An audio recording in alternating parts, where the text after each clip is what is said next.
अस्सलाम वालेकुम नाज़रीन। मैं हूं मोहसिन बख्तियार और आप देख रहे हैं मेरा YouTube channel Mohsin thinks. Lecture series के साथ एक मरतबा फिर मैं आपके सामने हाजिर हूं। आज की लेक्चर सीरीज में हमारे पास टॉपिक है फॉरेन पॉलिसी के बारे में।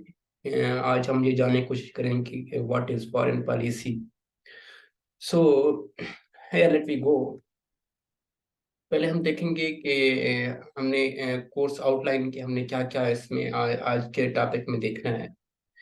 तो हमारे पास सबसे पहले है सीक्वेंस। सीक्वेंस में हम देखेंगे कि इंट्रोडक्शन के बारे में देखेंगे। उसके बाद what is foreign policy, foreign policy क्या होती है, कि इसके बारे में फॉरेन पॉलिसी के बारे में जो डिफरेंट जो स्कॉलर्स होते हैं वो इस बारे में क्या कहते हैं, और how foreign policy is formulated. उसके बाद टूल्स देखेंगे कि कौन से टूल्स होते हैं, इंस्ट्रूमेंट्स होते हैं फॉरेन पॉलिसी के। उसके बाद डिटर्मिनेंट्स ऑफ फॉरेन पॉलिसी देखेंगे। उसके बाद नेशनल इंटरेस्ट के बारे में देखेंगे और कंपोनेंट्स ऑफ नेशनल इंटरेस्ट के बारे में देखेंगे। और इसके बाद स्ट्रेटेजिक कल्चर के बारे में देखेंगे और components of strategic culture, what is regional apparatus and it's components of regional apparatus, and also the conditions for successful foreign policy. और एंड पे हम देखेंगे कि इसका कंक्लूजन। सो हम फर्स्ट ऑफ ऑल हम देखते हैं कि ये जो फॉरेन पॉलिसी के इंट्रोडक्शन के बारे में कि एक छोटा सा इंट्रोडक्शन दिया गया है इस बारे में कि वैसे तो ओवरऑल फॉरेन पॉलिसी को अगर पढ़ा जाए तो वैसे भी थ्योरी तो एक समंदर है इसको पढ़ने के लिए। लेकिन हम इसमें बेसिक कंसेप्ट देखेंगे। इसमें हम देखेंगे फॉरेन पॉलिसी होती क्या है एक्चुअली। तो एक्चुअली हम देखेंगे कि जो स्टेट होती है उसका जो प्राइम ऑब्जेक्टिव क्या होता है। The prime objective of state is to improve quality of life of its citizen. जो एक स्टेट होती है वो हमेशा ट्राई करती है कि हम जो हमारे जो सिटीजन होते हैं उनकी हम लाइफ को कैसे बेहतर कर सकते हैं। और इस पर्पस के लिए for this state formulates comprehensive set of independent policies. इस पर्पस के लिए जो स्टेट होती है वो पॉलिसीज बनाती है। एक तो होती है डोमेस्टिक पॉलिसीज और दूसरी होती है फॉरेन पॉलिसीज। तो अगर हम देखेंगे foreign policy is one such policy formulated to achieve the above objectives by utilizing the foreign relations of a country. जो फॉरेन पॉलिसी होती है ये एक ऐसी पॉलिसी होती है जिसमें जो एक स्टेट होती है वो अपने ऑब्जेक्टिव्स को अचीव करने के लिए डिफरेंट स्टेट्स के साथ अपने रिलेशंस को कायम करती है।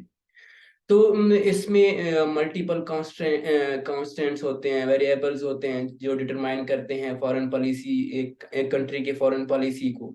वो आहिस्ता आहिस्ता हम आगे देखते जाएंगे कि क्या डिटर्मिनेंट्स होते हैं इसकी चीज के। तो नेक्स्ट हमारे पास एक हम ये देखते हैं कि जो डिफरेंट स्कॉलर्स होते हैं फॉरेन पॉलिसी के बारे में क्या कहते हैं। According to them what is foreign policy. तो हमारे पास तीन स्कॉलर्स हैं यहाँ पे। सबसे पहले हमारे पास है हार्टमैन। हार्टमैन क्या कहते हैं इस बारे में कि फॉरेन पॉलिसी क्या होती है। He says foreign policy is a systematic statement of deliberately selected national interest. Hartmann के मुताबिक जो फॉरेन पॉलिसी होती है वो एक सिस्टमैटिक स्टेटमेंट है, statement of deliberately selected national interest. यानी जो एक स्टेट के जो इंटरेस्ट होते हैं उसकी स्टेटमेंट, उसकी जो सिस्टमैटिक स्टेटमेंट का नाम जो है उसको नाम देते हैं हार्टमैन। उसको इसके उनके मुताबिक इसे हम फॉरेन पॉलिसी कहते हैं। आगे हमारे पास है स्क्लेशर। वो इस बारे में क्या कहते हैं। ही से those actions including words of government officials to influence human behavior beyond the jurisdiction of their own state। यानी ऐसे एक्शंस जिसमें वर्ड्स भी इंक्लूड होते हैं ऑफ गवर्नमेंट, एक ऐसी गवर्नमेंट के गवर्नमेंट ऑफिशियल्स के जो कि इन्फ्लुएंस करते हैं ह्यूमन बिहेवियर को beyond the jurisdiction of their own state. यानी उस स्टेट की जो क्या कहते हैं अथॉरिटी होती है उसके बियॉन्ड वो अपने जो ह्यूमन का जो बिहेवियर है उसको इन्फ्लुएंस करते हैं। ये तो जो स्क्लेशर इस बारे में क्या कहते हैं। नेक्स्ट हमारे पास है पेडलफोर्ड एंड लिंकॉन, ये यानी दो स्कॉलर्स इस बारे में, फॉरेन पॉलिसी के बारे में उन्होंने खुद यानी अपने अल्फाज में इस फॉरेन पॉलिसी को डिफाइन किया है। वो ये कहते हैं कि foreign policy is the key element in the process by which a state translates it's broadly convinced goals. यानी जो वो ये कहते हैं कि जो फॉरेन पॉलिसी है एक की एलिमेंट है जिसमें जो स्टेट्स होती हैं वो अपने गोल्स को ट्रांसलेट करती हैं, यानी अपने वो गोल्स को सामने रखती हैं, एंड इंटरेस्ट, और जो इंटरेस्ट होते हैं उनके into concrete courses of action, यानी वो एक यानी लाहे अमल तैयार करते हैं, यानी एक कंक्रीट कोर्स ऑफ एक्शन बनाते हैं उससे कि हमने कौन कौन से गोल्स और इंटरेस्ट को अचीव करना है, to attain those objectives and preserve its interest within the limits of its strength and the realities of the external environment। और जो क्या कहते हैं उनको इंटरेस्ट और जो ऑब्जेक्टिव्स हैं उनको अचीव करना, और जो एक्सटर्नल इन्वायरमेंट होता है उसको भी मद्देनजर रखते हुए। तो ये तो थे पेडलफोर्ड एंड लिंकन, ये जो तीन स्कॉलर्स ने अपने ही अल्फाज में फॉरेन पॉलिसी को डिफाइन किया हुआ है। और इसमें जो मेन कॉमन चीज है हम देखते हैं, इसमें नेशनल इंटरेस्ट होते हैं जो ऑब्जेक्टिव ऑफ स्टेट होते हैं, ताकि वो अपनी जो सिटीजन्स की जो लाइफ है, क्वालिटी ऑफ लाइफ उसको बेहतर बना सकें। तो ये तो था डिफरेंट स्कॉलर्स का पॉइंट ऑफ व्यू। नेक्स्ट हम देखते हैं फीचर्स ऑफ फॉरेन पॉलिसी। ये फॉरेन पॉलिसी के फीचर्स क्या हैं? फर्स्ट ऑफ ऑल है it is not a formal document, ये एक फॉर्मल डॉक्यूमेंट नहीं होता। पब्लिक स्टेटमेंट, इसमें पब्लिक स्टेटमेंट आ जाती हैं, एक्शंस, रिफ्यूजल टू टेक, यानी हम एक it is not a formal document. And next हमारे पास फीचर है इसके state policy rather than government policy. ये जो फॉरेन पॉलिसी का ये फीचर है कि ये एक स्टेट पॉलिसी होती है फॉरेन पॉलिसी, इट ना कि ये गवर्नमेंट पॉलिसी होती है, कि एक स्टेट ही इस चीज की रिस्पॉन्सिबिलिटी लेती है कि एक लॉन्ग टर्म पॉलिसी बनाती है कि एक स्टेट का क्या इंटरेस्ट है। कोई गवर्नमेंट तो चेंज होती रहती है, गवर्नमेंट के ऑब्जेक्टिव्स भी, इंटरेस्ट भी चेंज होते रहते हैं, बट जो स्टेट के इंटरेस्ट होते हैं वो परमानेंट होते हैं। तो इसलिए जो फॉरेन पॉलिसी होती है ये परमानेंट होती है। हो सकता है कभी एक ऐसा इन्वायरमेंट पैदा हो जाए तो स्टेट को फॉरेन पॉलिसी तब्दील करनी पड़ जाए, लेकिन ये बहुत कम ही ऐसे वाकयात होते हैं। इसलिए जो स्टेट जो पॉलिसी होती है ये परमानेंट होती है। और इसमें जो गवर्नमेंट जो होते हैं ये, इसे हम गवर्नमेंट फॉरेन पॉलिसी नहीं कह सकते, इसे हम स्टेट फॉरेन पॉलिसी कह सकते हैं। इसमें लॉन्ग टर्म नेशनल इंटरेस्ट होते हैं।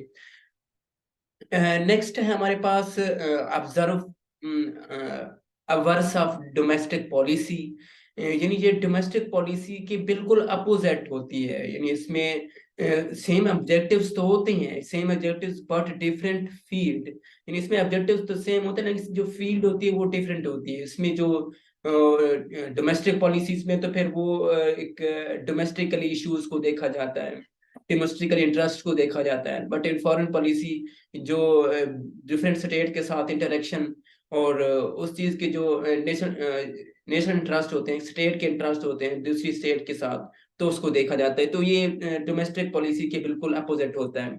इसमें क्रॉस कटिंग नेक्स्ट हमारे पास फीचर है, it affect several domestic policies, यानी जो फॉरेन पॉलिसी होती है ये समटाइम ये डोमेस्टिक पॉलिसीज को भी अफेक्ट करती है। इसमें नेक्स्ट है हमारे पास sensitivity, not an act of parliament but still has its own sensitivity।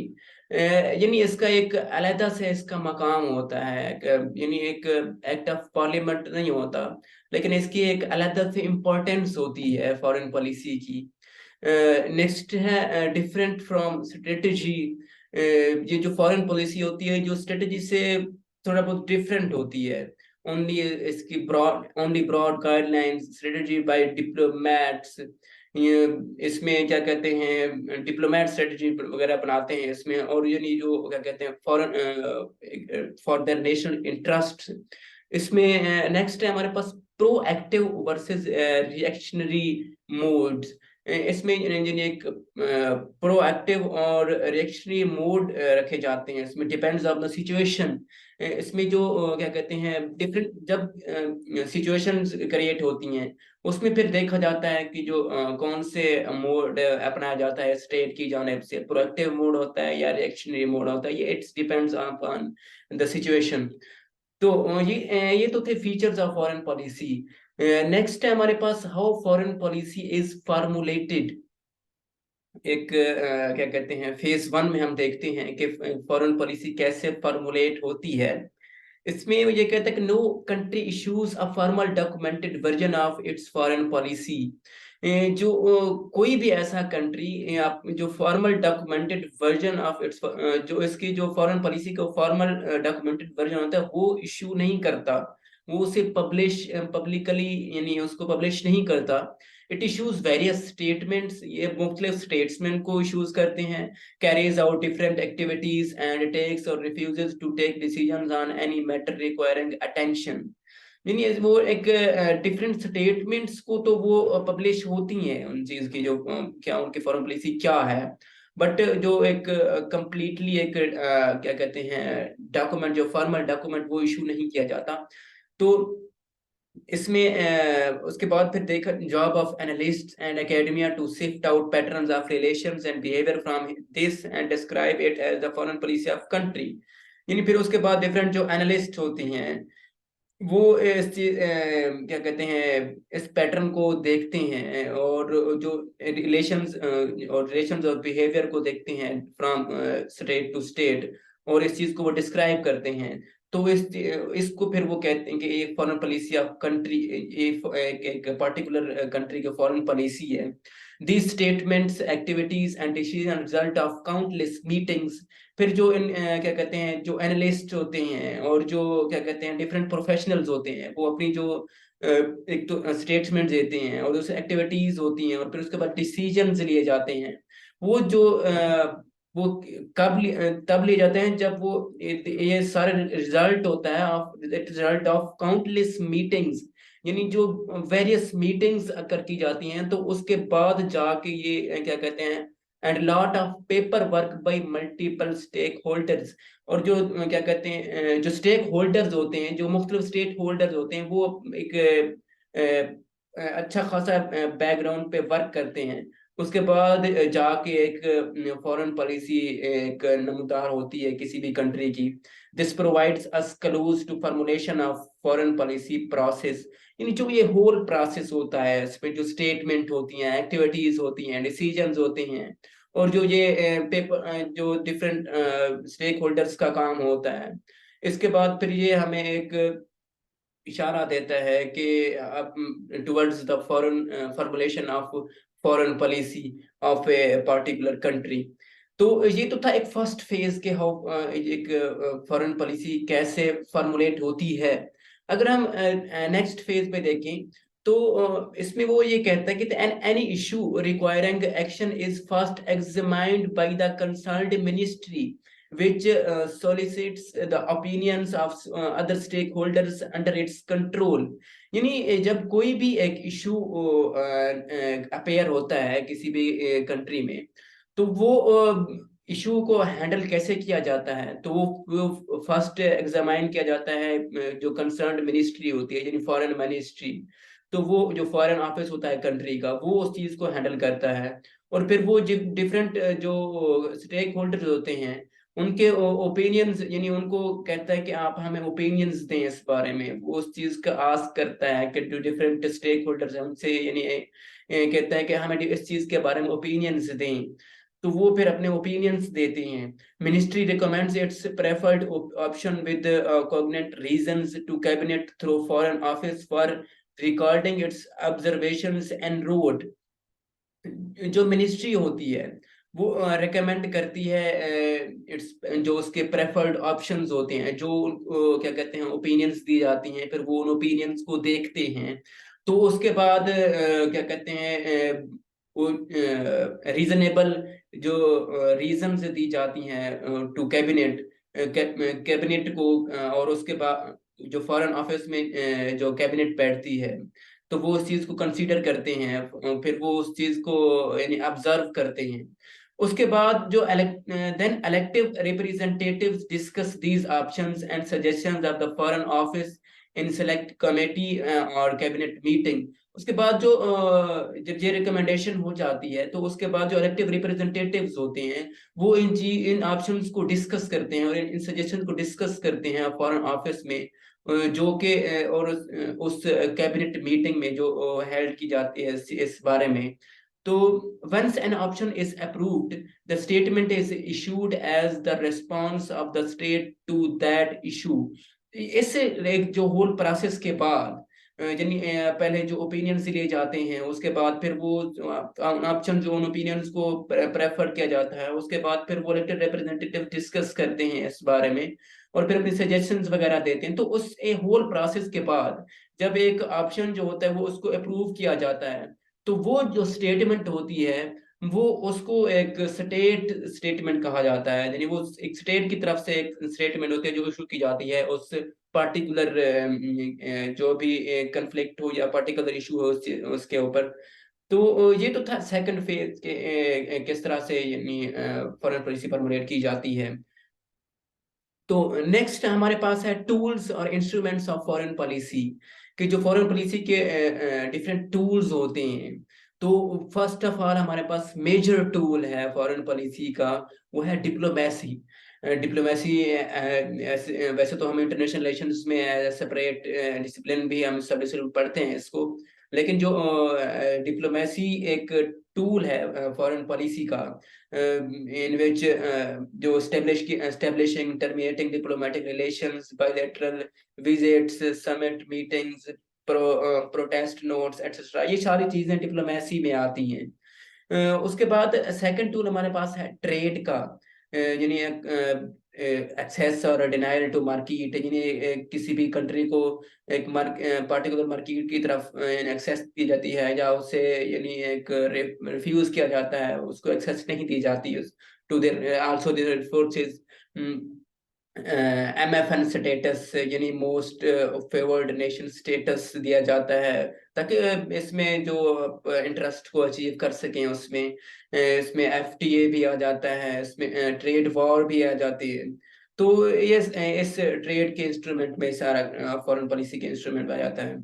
तो नेक्स्ट है जो थर्ड हमारे पास टूल है वो है इकोनॉमिक एड।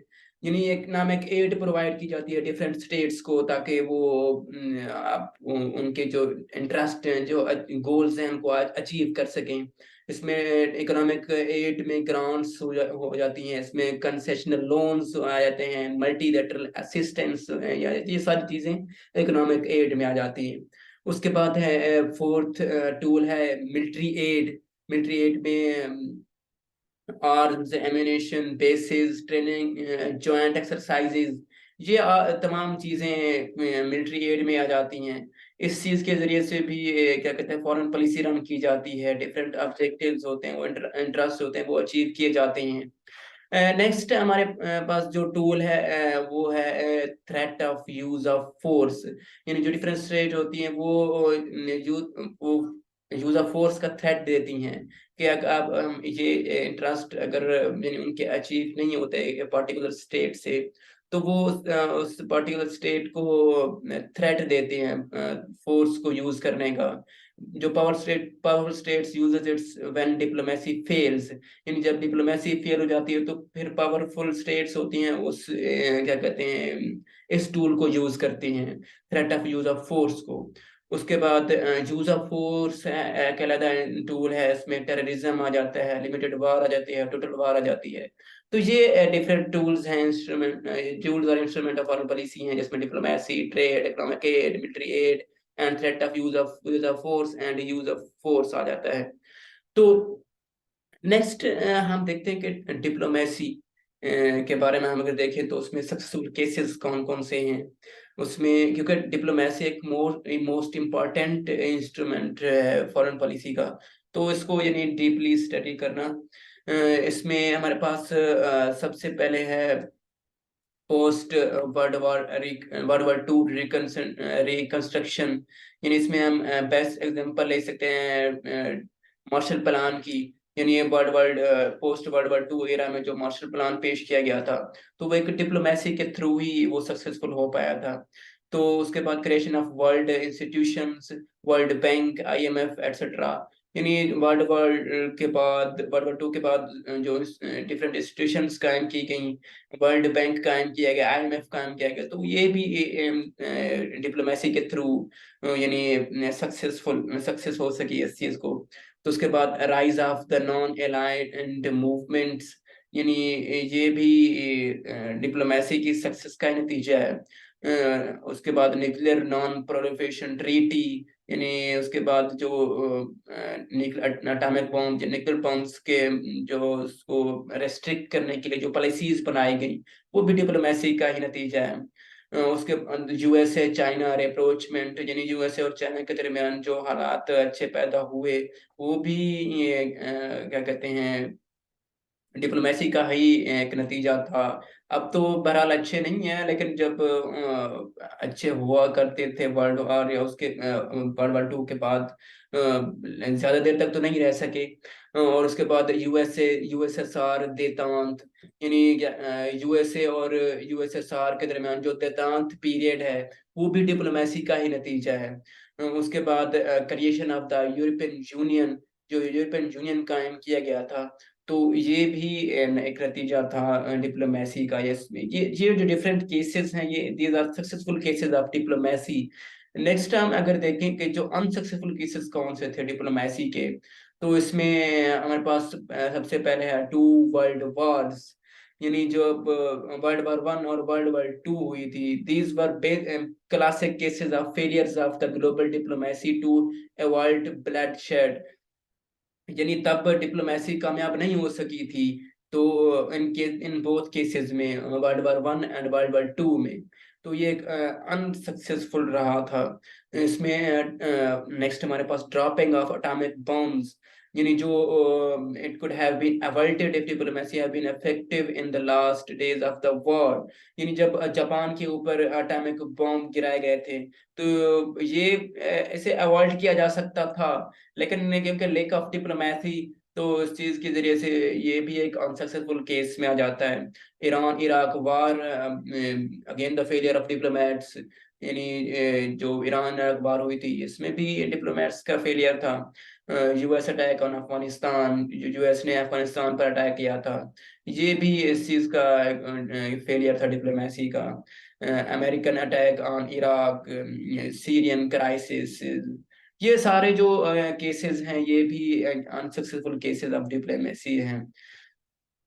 तो ये तो था हमारे पास क्या कहते हैं आज का पार्ट वन। यानी हम आगे डिटर्मिनेंट्स देखेंगे कि डिटर्मिनेंट्स कौन कौन से हैं, उसके बाद नेशनल इंटरेस्ट देखेंगे, और उसके बाद जो रिमेनिंग टॉपिक्स हैं वो जो रिलेटेड टू फॉरेन पॉलिसी वो देखेंगे। तो ये तो यहाँ तक तो आज का टॉपिक तो यहीं तक था। इस बारे में अगर आपको कोई क्यूरी हो तो वो आप पूछ सकते हैं। वो आप अगर पूछना चाहें तो आप कमेंट बॉक्स में भी पूछ सकते हैं। बाकी डिटर्मिनेंट्स वगैरह वो हम नेक्स्ट अपने सेशन में देखेंगे, और उसका जो लिंक है वो भी मैं यहाँ पर शेयर कर दूंगा आपके साथ। तो अब तो आज के लिए इतना ही। बाकी खुश रहिए, आबाद रहिए, अल्लाह निगहबान।